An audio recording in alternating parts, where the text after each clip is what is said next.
Ready for the state's first witness. Mr. Tennell, you may call the state's first witness. Thank you, Your Honor. The state will call Sarah Miller. Do you solemnly swear or affirm to tell the truth, the whole truth, and nothing but the truth as you have? Please have a seat. Could you speak on the sound mic? Mr. Shipper, has she been advised about whether... I'm sorry. Not even on the TV.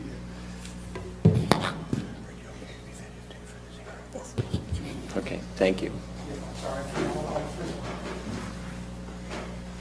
You may proceed, Mr. Tennell. Thank you, Your Honor. Would you tell us your name, please? Sarah Miller, And how are you employed? Warcog Dispatch Center in the city of Ashland. And what is the Warcog Dispatch Center? It's a combined dispatch center that takes care of cities of Ashland, Worcester, and Orville. Okay, and in what regard does it take care of those cities? We answer 911 calls and we dispatch the officers to calls. Okay. And how long have you held that position? It's been open for 2 years. I've been there the whole 2 years. And what did you do before working for Warcog? I was a dispatcher for 19 years for the Wayne County Sheriff's Department. So you've got 21 years total experience? Yes, sir. Okay. And what are your duties as a dispatcher? Answer 911 calls and regular calls that come into the police department. We dispatch officers and fire department to the appropriate places. And have you had training in the operation of the equipment that's available to you at Warcog? Yes, sir. And how much training do you receive in order to operate that equipment and do your job? We have to have 48 hours of continuing education credit. I've gone through several schools to learn how to answer 911 in the proper way. Okay, and I guess when you began at Warcog, was the equipment any different from what you had been using for 19 years? It's newer. It's newer? Yes, sir. Okay. Is the operation similar? Yes. And you are familiar in the aspects of how those calls come in and I guess are handled? Yes, sir. And does the system at Warcog have the capability to record the calls as they're occurring? Yes, sir. And in fact, all of your calls, when you're answering a 911 call, those are all recorded, are they Yes, not? sir. And are they saved within a system somewhere? Yes, sir. And is there an ability to retrieve those phone calls? Yes, sir. And were you working on September 13th, 2016? Yes, sir. What shift were you working? I was on midnights coming off on a day shift, And when does your shift end? 7 a.m. Okay. How are calls routed from the city of Ashland to Warcog?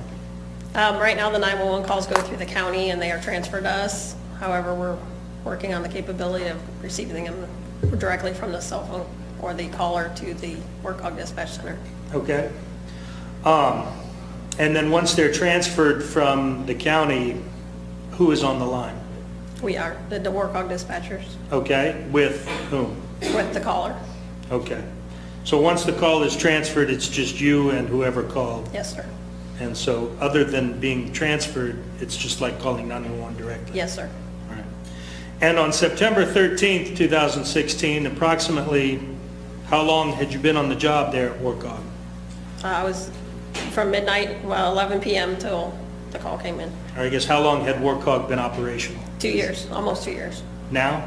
Or Now it's been 2 years. It was a year, I believe. Yeah, a year. So in 2016, it had Yes, been sir. up and running? Mm-hmm. Okay. And did you receive a call from the city of Ashland reference an abduction? Yes, sir. And what time did that call come in? Approximately 6 a.m. Okay. I don't know the exact time. Do you recall the exact time? No, sir, I do not. Okay. Is there a sheet or a call sheet, call summary report that is generated? Yes, sir. If I were to show you that, would it refresh your recollection of the time the first call came in? Yes, sir. May I approach you? You may. 6:48 a.m., sir. Okay, so having reviewed that document, Yes. you now have a better recollection of when Yes, that sir. occurred? And the call that you took at 6:48 a.m., that's about 10 minutes before your shift was to be done, correct? Yes, sir. And was that call taken in, I guess, the normal course of your duties? Yes, sir.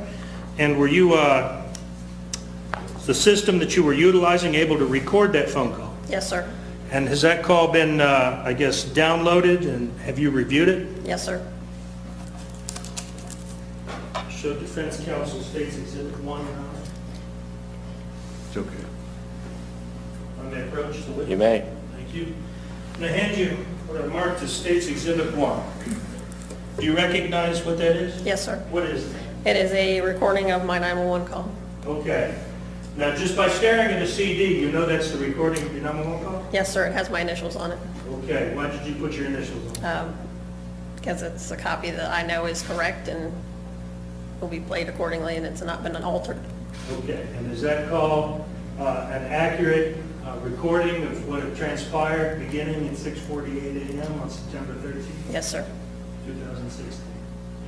All right. Your Honor, with your permission, counsel permission, to play exhibit 1. Any objection? Objection, yes. May. We're going to do that through the audio on the TV and just cast. Miracast? There it is.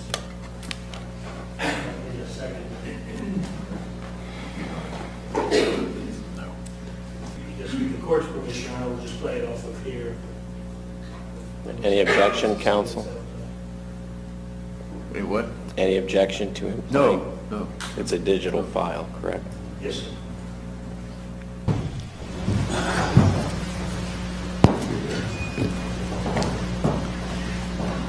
Mr. Chipper, can we check out there before they come into the courtroom? Thank Try to you. get this routine, so it's not. You may proceed, Mr. Tennell. Thank you, Your Honor. Would you introduce yourself, please?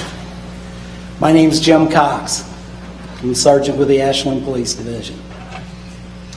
And Officer Cox, how long have you been with the Ashland Police Division? 35 years. Okay. And how long you been a sergeant? I got promoted to sergeant in 2010. And what sort of stuff does a sergeant do? First line supervisor, patrol division, day shift. And back in September of 2016, what kind of shifts was the Ashland Police Department running? 12-hour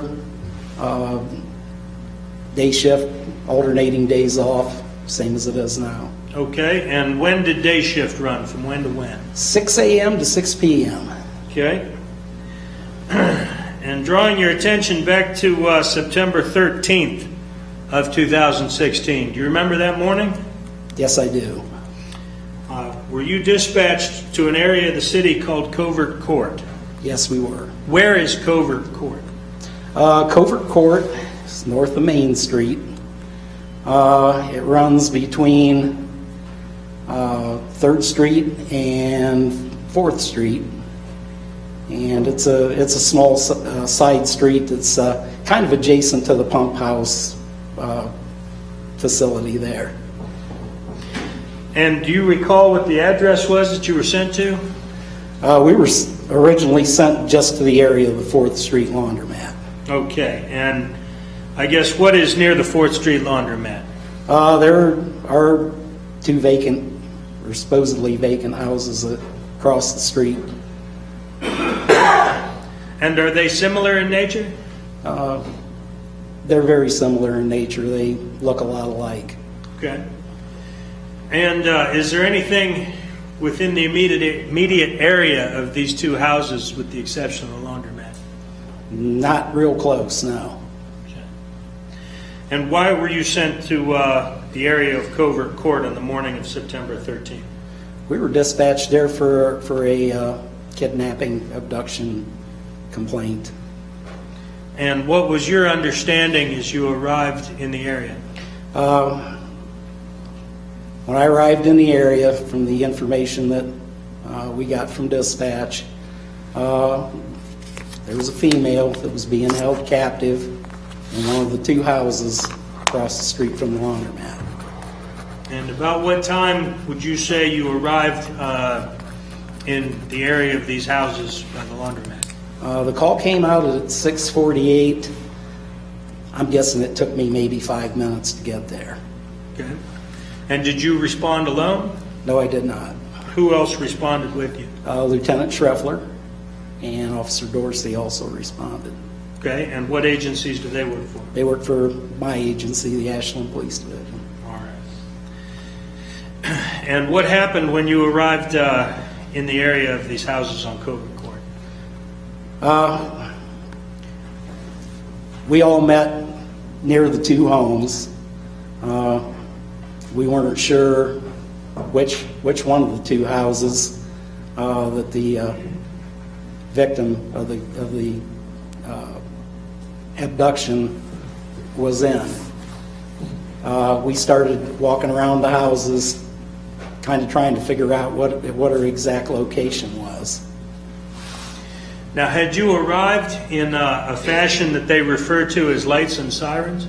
No, I kind of came under the radar because a lot of times, you run your siren and that alerts the people at the scene there that you're on your way. Okay, and did your fellow officers arrive in a similar fashion as you? I don't know for sure, but I think they did. Okay.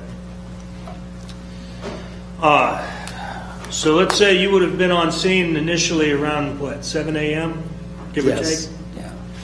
What were the daylight conditions at that time? It was daylight. It was a warm, sunny day. Okay. And was there initially some confusion as to figuring out which house it was? There was. I guess explain that. Well, the information that the caller was given to dispatch, I don't even think she was sure which home she was in. She was trying to describe where she was at in relationship to the laundromat. And dispatch told her that, when we were outside there and to listen for us. And I think she eventually saw us and made herself present through the back door window there on the north side of the house. Okay. And I guess you and your fellow officers, there's 3 of you on scene, Yes. didn't just each take a house and kick in the door? No, we did not. What would be the, pros and cons of such a strategy? Well, you might be breaking into somebody else's residence that don't want you there. Is there also an issue of trying to, what did you know of the situation from dispatch at the time you were looking at these houses?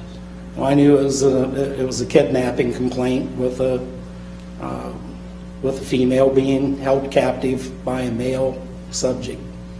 And did you have any Those information houses. on the status of where the male subject was?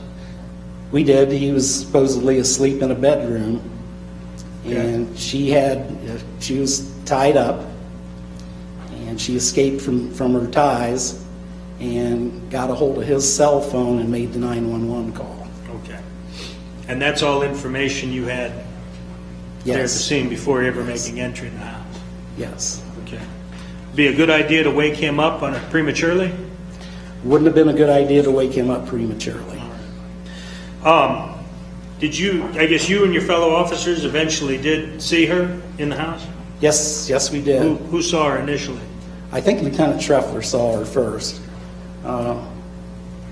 I saw her a few seconds afterwards because we were there all together at the time she presented herself in that doorway window. Okay. And, that was my next question is how did you see her? Yeah, we just saw her through the glass Okay. Of the window and a door? in the door, yes. And once you saw her, what did you and your fellow officers do? Officer Dorsey forced the screen door open by pulling on the door. It opened outwards, and we instructed her to try to unlock the door for us. And was she able to do so? It took her a couple minutes, but yeah, she finally got the door open. Okay. And then what happened? Officer Dorsey asked her where the subject was, and she directed us to the bedroom that he was in there sleeping. Okay. And so what'd you do with that information? We made entry into the home. All three of us proceeded through the kitchen. We drew our guns, we made entry into the bedroom, and we took custody of the defendant. Okay. And taking you back just a little bit to when you first encountered the victim, once the door was open. Describe her, please. She was totally nude. She was absolutely terrified. Kind of almost like frozen in fear. Blank look on her face. She even had a little bit of a hard time talking to us. And do you know where she was when you and your fellow officers made entry into the bedroom? Yes, she was in a bathroom.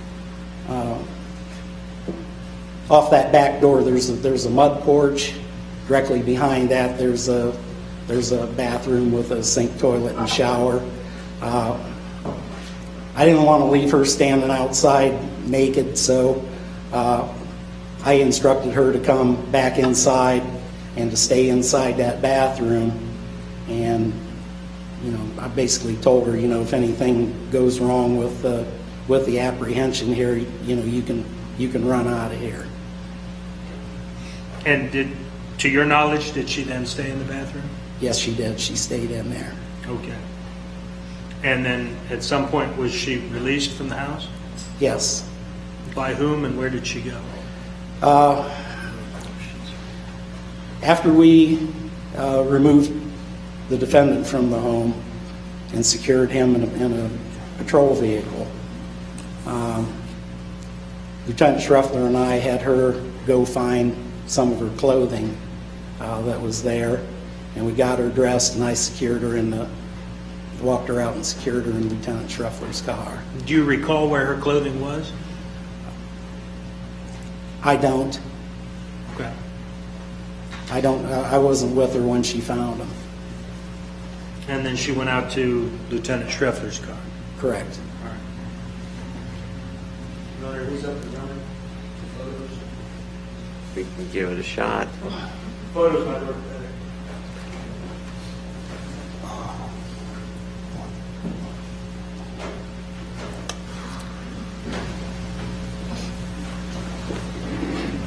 Do me a favor, is that TV turned off in front of you? Oh, Hit the power it's- button off.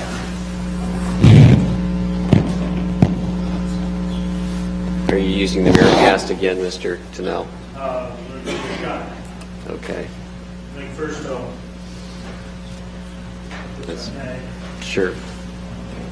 I don't have a signal yet. That's, well, you're getting The record can it. reflect showing council states exhibits 2, 3, 4. Okay.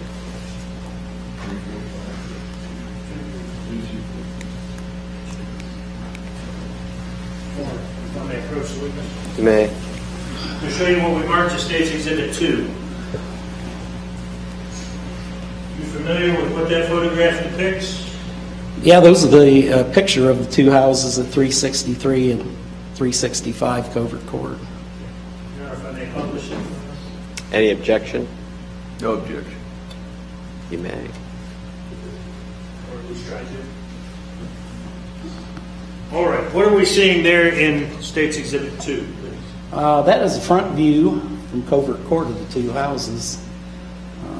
Looks like we have a view from the south west of the homes a little bit there. Okay, and the home that's, I guess there's one that's closest to us in the photograph and then one that's further away where you can see the roof. Which home is the one that the victim and the defendant were located? The one that's closest to us there on the left.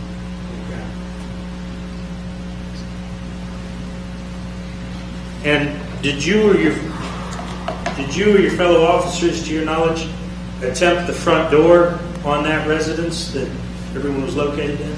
No.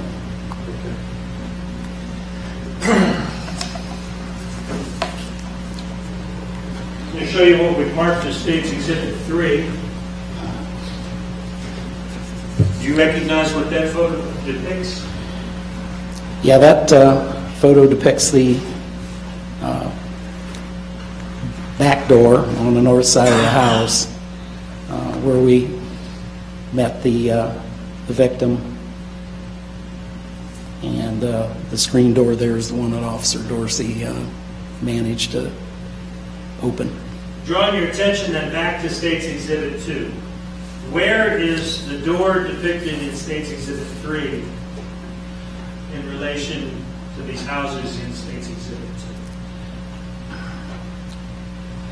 2? It would be on the far opposite corner of the house that's closest to us in Exhibit 2. So is it fair to say then that that door is between the two houses It's between the two houses and near the back? in the back. We may publish State's 3 now. Any objection? No problem. No objection. You may. All right, now you've said State's 3 is the door that, is that the door you and your fellow officers made entry in? Yes, it is. Okay. Was that screen door locked? Yes, it was. And then there's a door, at least in this photograph, would there be another door that we can't see in this photograph? Yeah, there's a wooden interior door with the window.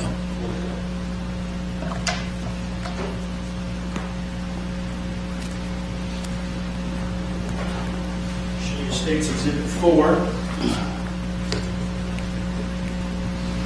Are you familiar with that photograph? Yes, I am. And what is depicted in State's 4? That shows the bottom half of the interior door that I spoke about a couple minutes ago.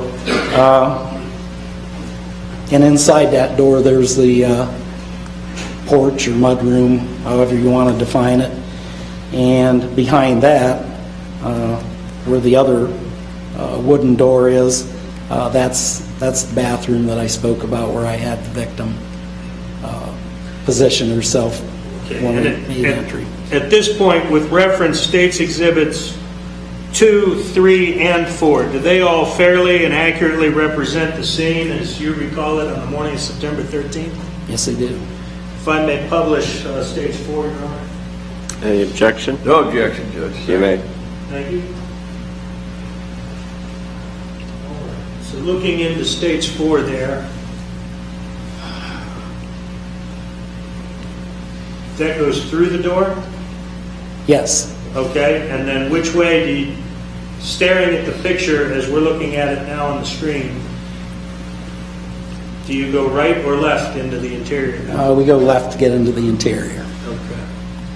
Now depicted in Stage 4 there, I think you said this next room is the bathroom? Yeah, there's a bathroom.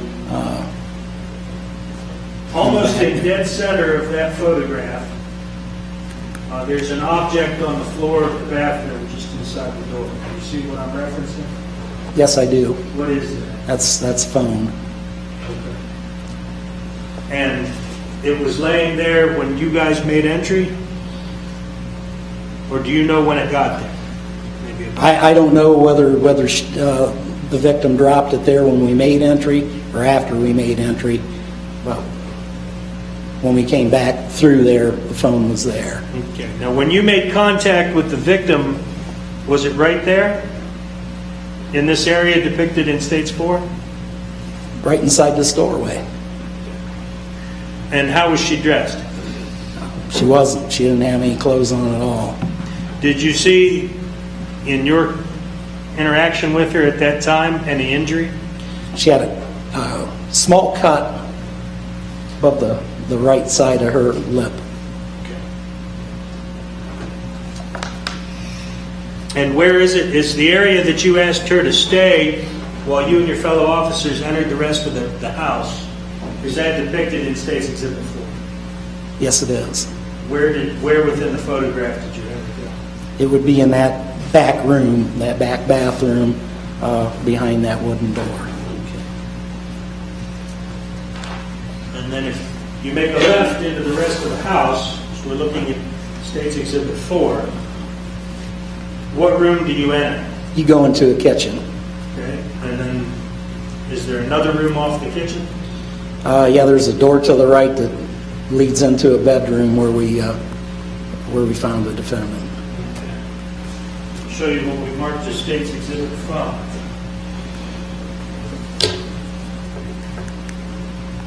You recognize what's depicted in that photograph? Yes, I do. That's the bedroom where we made contact with the defendant. And does State's Exhibit 5 fairly and accurately depict that bedroom as you observed it on the morning of September 13th? Yes, it does. Your Honor, if I may publish the photo? Any objection? No objection, Judge. You may. Thank you.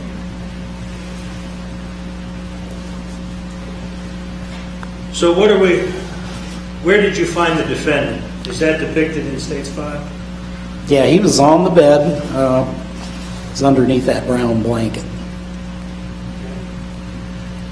And as we look at State's Exhibit 5, there are, looks like, items of clothing hanging off the mattress. Yes, there are. Did you observe those Yes. when you made entry? Yes, I did. What are those? Those are ties. And are they affixed to the mattress? Yeah, they're laced through the mattress handles and tied to the mattress handles. Now, you said the defendant was there on the bed under the blanket when you made contact with him. Yes, he was. Describe him. He's a white male, maybe about 6 foot, 6'1". I'm guessing maybe around 180 pounds, brown hair. Was he clothed? No, he was not. What was he doing when you entered the bedroom? He was still asleep when we entered the bedroom. Did you and your fellow officers wake him? We did. Did the defendant say anything upon being awoken? I didn't hear him say anything. And what did you do with him? Well, we gave him verbal commands, put his hands behind his back. Officer Dorsey took care of that. As soon as we were in a good enough position to approach him, I approached him and put the handcuffs, applied the handcuffs to him. And then where did you go with him from there? Since he was nude, we got him a pair of shorts, and Officer Dorsey walked him out and secured him in the back of my cruiser. Okay.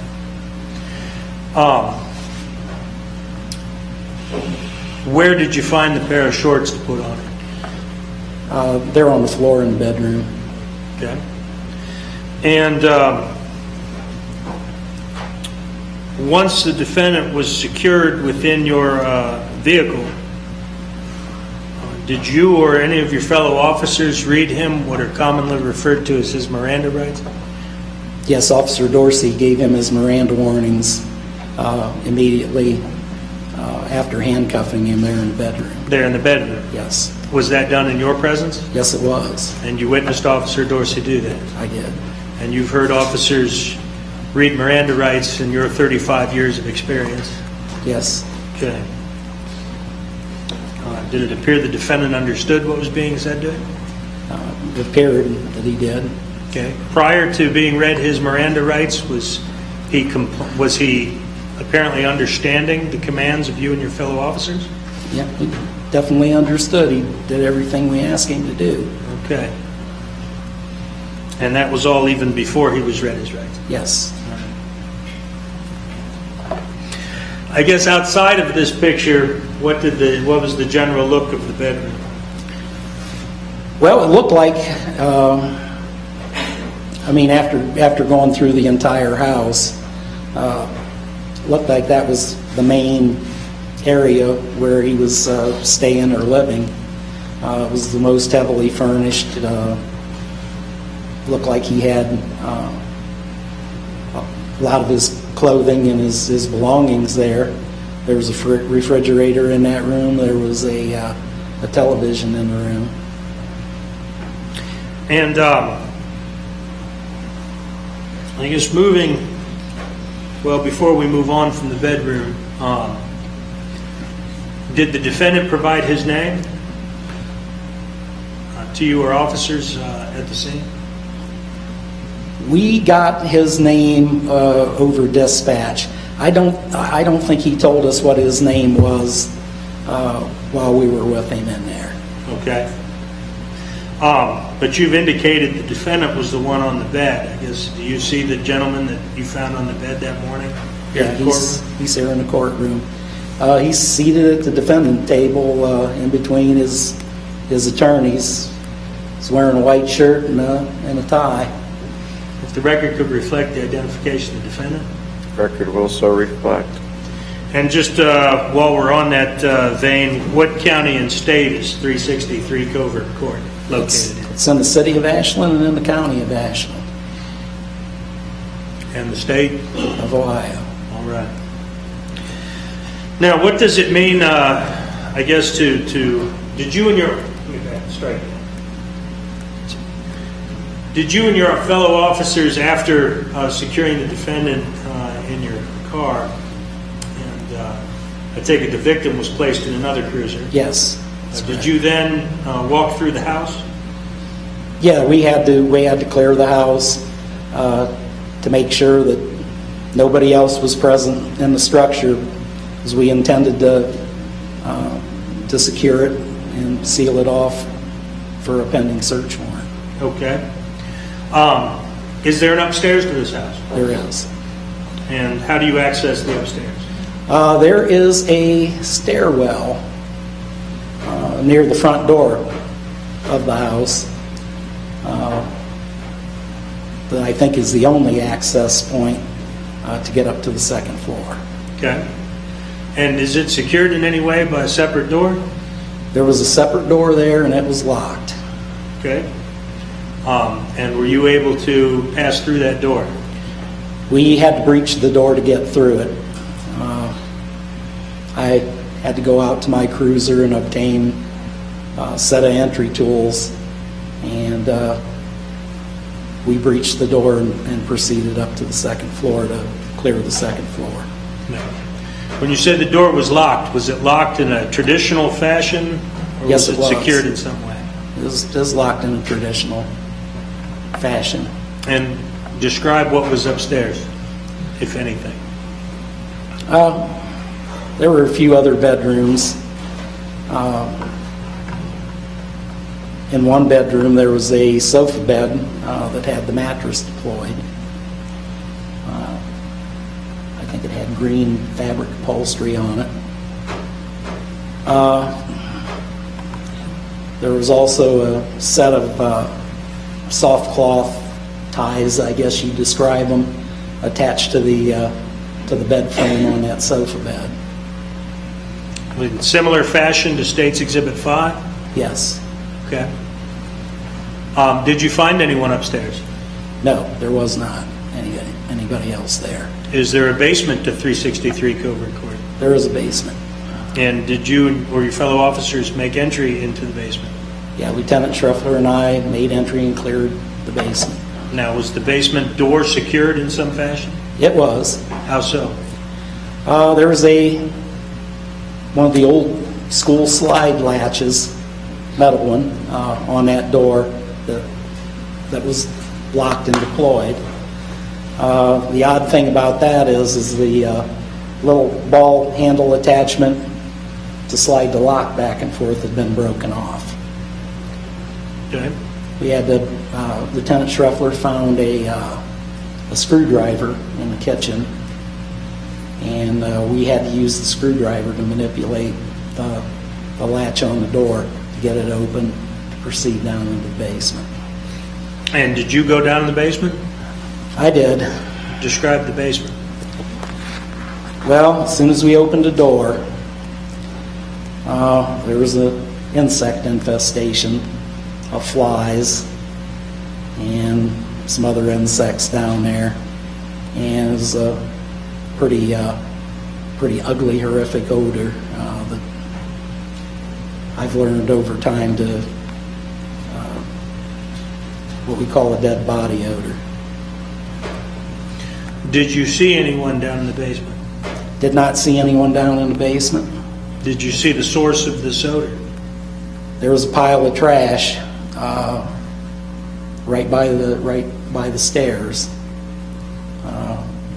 where the insect infestation and the odor were coming from. But could you see a body? Could not see a body. Now, was this smell strong in your opinion? That was very strong. And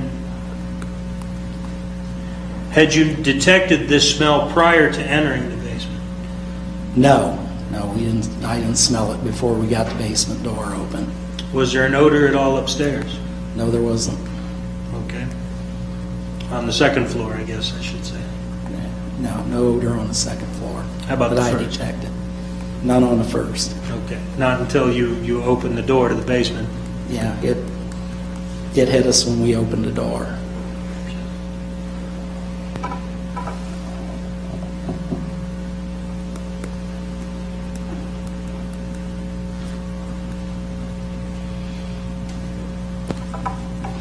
Drawing you back to State's Exhibit 5. Does State's Exhibit 5 fairly and accurately depict the scene of the bedroom at 363 Covert Court as you observed it on the morning of September 13th? Yes, it does. And when you were done clearing the house, what did you do? I stood by there and secured the scene. I put out the yellow crime scene tape. I put it around both residences and part of the curtilage there around the home. That was later expanded out all the way out to 4th Street and Center Street, and we blocked Covert Court off. And does another agency come in to help process crime scenes? Well, our detective bureau obtained a search warrant, and BCI eventually was contacted, and a lot of their units responded to help us with the crime scene. All right.